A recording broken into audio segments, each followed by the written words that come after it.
As regards our era, everything in reality started just before World War II. Hitler had broken certain taboos, such as taking recourse to occultism and secret societies. The Ahnenerbe, a Nazi organization signed with, among other things, archaeological and anthropological research, found this during an expedition to Afghanistan. This flying object is called the Vimana, or Astra, by the Indians. One must understand that Hitler, thanks to these discoveries which he took highly seriously, was going to open a Pandora's box which no government, whether friend or enemy, wished to close afterward. The Nazis sought contact with the survivors of ancient civilizations, holders of ancient technologies like the previously described Vimanas. One must understand that the study and understanding of several recovered prototypes were the absolute priority to ensure Nazis' domination over the skies. The Allies, in parallel, focused on mastering atoms and creating the first nuclear bombs. These secret bases were the center of all research supervised by the Nazis. In one of these bases worked Victor Schauberger, father of the Nazis' Ufos. Schauberger headed the VRIL Society in charge of anti-gravitational research. He died in 1958 in Texas, while working under protection of the United States on the improvement of his own flying saucers, which have since become American. World War II was over, and Nazi technology had been systematically plundered by both Americans and Russians. The first challenge was to carry on and even complete the Nazis' research in great secrecy. The program, called Project Rainbow, especially known for the Philadelphia experiment, was the immediate proof. Nazi technology chief Werner von Braun led the development of new weapons from his top-secret headquarters in Peenemünde in Germany. Here, he developed state-of-the-art weapons of terror like the V2 rocket. This was really the central location from which all projects were run for quite a long time. What few people knew was that 260 miles away in Prague, the Nazis had an even more secret research establishment and were working on a fantastic new flying craft. There were as many as 15 prototypes that they built, tested, discarded, and went on to the next one. I kept hearing reports that people in Prague were working on the construction of flying discs, and that progress was being made. I had my Leica A camera with me, and suddenly I saw a flying saucer. It had no wings, absolutely none. I took a photo and wound on the film, but it was already directly over me. Then I took a second photo, and I could see it was a flying saucer. The Germans had a flying saucer. It actually flew and flew pretty well. This is what the German saucer looked like. These saucers worked in one sense almost like a helicopter, and if they had rotating vanes, the vanes would rotate underneath the saucer and were powered by a jet, the same jet that moved the saucer forward, would be directed up to spinning these vanes to give it lift. The Russians were advancing on Prague, and while the German rear guard fought desperately on the streets, the scientists in the Skoda plant tried to destroy the evidence of their research. The pressure of the enemy was unbearable, and the airfield was blown up with dynamite, and the saucer blew up with the rest of the equipment. They pushed the saucers from their hangars onto the tarmac, put explosive charges in, and blew them up and let them burn right there on the tarmac. I thought to myself, I have to carry on. I owe it to the people who worked on it. And I started to build a flying disc. This high technology was developed during the Third Reich, flying saucers, special aircrafts, much more. Have you heard of anything called the Glocke? The Glocke is a space-time curvature. Space-time curvature. In other words, much more easier with the art time tunnel. The Earth is based on electromagnetic fields, 100 million volts voltage and more. To plasma too. They are so-called electrogravitation fields. This is the propulsion. This is the propulsion. From the flying saucer, yes. The Glocke is complicated.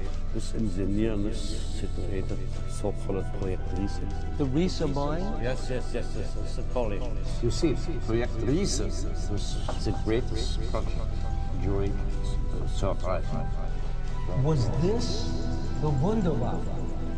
Yes, was produced in the Project Riese, flying saucers and atomic weapons.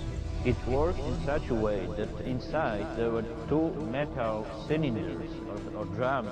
There was a mercury inside these drums, which rotated or spun around the common axis to a very high speed by the flow of the electric discharge, electric current. The bell, which was approximately 15 feet high, 12 feet in diameter, it had two counter-rotating drums on the upper section of the bell.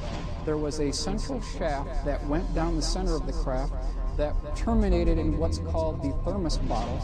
And from the Germans' own documents, we know that a chemical called cerium-525 was actually pumped into this vehicle, and that represented the plasma vortex that was created by this craft. Back in December 9th, 1965, we had an almost identical looking craft crash in the woods of Kecksburg, Pennsylvania, and it too had the same or similar hieroglyphic writing. I interviewed the German Nazi engineer who developed the German Nazi flying disc. His idea was that flying saucers could deliver the nuclear bombs to the Allied capitals. After World War II, he joined the UFO movement in Germany. He became the honorary president of the German UFO study group.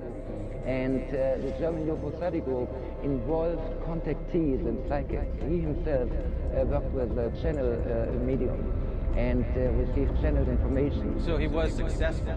Yeah, very much. He did get information. He believed in it. He believed, but he came in contact with extraterrestrials through this channeling medium. The German VRIL Society is a society interested in what the VRIL is.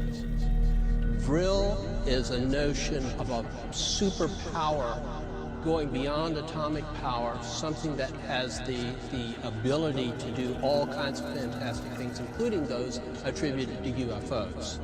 The mediums in the VRIL Society were saying that this force could be used to power craft. Generally speaking, mediumship is thought of in terms of communication with the dead. There's another group of mediums who channel material that is related to extraterrestrial or ultra-terrestrial beings, and it claims that it comes from the science of these beings, and that if we adapt that science, we will learn a great deal about higher technology than we have.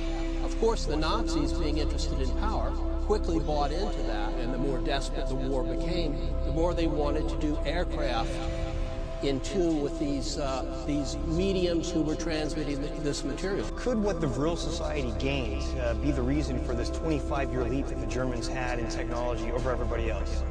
Could it be? I think that it almost certainly is a major part of that. Germans channeling extraterrestrial knowledge from the planet Aldebaran.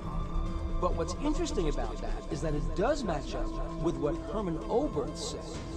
We were helped by people from other worlds. I believe they had contacted something, possibly an alien race, and it was that seeded the technology that was here. I don't think the Wunderwaffe was conventional. I think the Wunderwaffe might well have been the mysterious German project called the Glocke, the bell. It's curious that many of the Nazi scientists that came over as a result of Project Paperclip all wound up in New Mexico, Texas, and Nevada, all of which are UFO hotspots. We've established the link between the Nazis and UFO technology. We've established the link between that UFO technology and the American space program, and how far we've come since 1945, with Nazi Germans running all over the world looking for artifacts and relics from which they could summon a spiritual power. And we have the records. There's no doubt that they did it. And there was one organization that began at the beginning of the 20th century that the Germans were fascinated with. It was the VRIL Society. kind of a mystical organization that claimed that it could channel the beginnings of the Aryan race, not from someplace here on Earth, but from extraterrestrial. When the Nazis surrendered in 1945, the U.S. military was worried about the German scientists falling into the hands of the Soviets. And the U.S. military was also interested in exploiting the knowledge of these scientists to help develop American programs like missiles and electronics, radar, supersonic aerodynamics, jet engines, and other advanced technologies that the Germans had developed. So the United States set up a program called Overcast and Paperclip to collect these scientists and bring them to the United States.